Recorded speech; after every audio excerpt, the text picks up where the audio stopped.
बिस्मिल्लाहिर्रहमानिर्रहीम।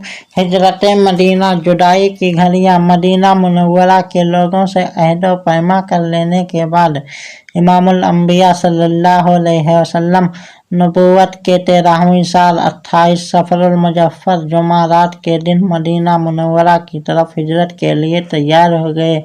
आपके मुतअद्दिद असहाब पहले ही हिजरत करके मदीना मुनव्वरा पहुँच चुके थे।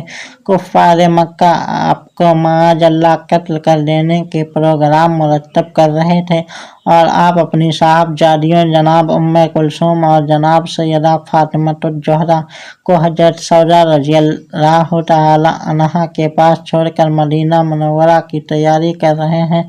जनाब सैयदा फातिमतुज़ ज़हरा सलामुल्लाह अलैहा के वालिद गिरामी को मदीना मुनव्वरा की तरफ तैयारी का सुना तो बेकरार हो गईं और रो रो कर अर्ज करती हैं, अब्बा जान, मैं आपकी जुदाई में कैसे जिंदा रह सकूंगी।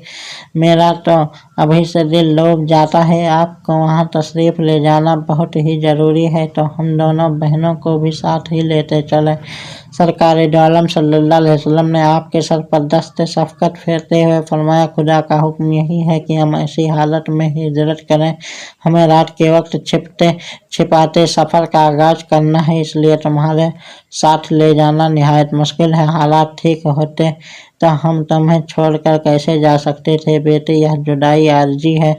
हम मदीना पहुंचकर बहुत जल्द ऐसा इंतजाम करेंगे कि तुम्हें अपने पास बुलवा लिया जाए, फिर अपने लोगों की अमानतें हज़रत अली करमल्लाहु वजहुल करीम के सुपुर्द की और फरमाया कि आज हमारे बिस्तर पर तुम्हें सोना होगा। हज़रत अली को दीगर तमाम हालात से आगाह करने के बाद अपने मकान का घेराव करने वाले कुफ्फार के चेहरों की तरफ मिट्टी की एक मुट्ठी फेंकी। आजिम मदीना हो गए कि कुफ्फार यही समझते रहे कि सरकार दो आलम अंदर सोए हैं, और जब वह वार करने के लिए आगे बढ़े तो पता चला कि आपके बिस्तर पर हज़रत अली सोए हुए हैं। आप किसी दूसरी जगह जा चुके हैं।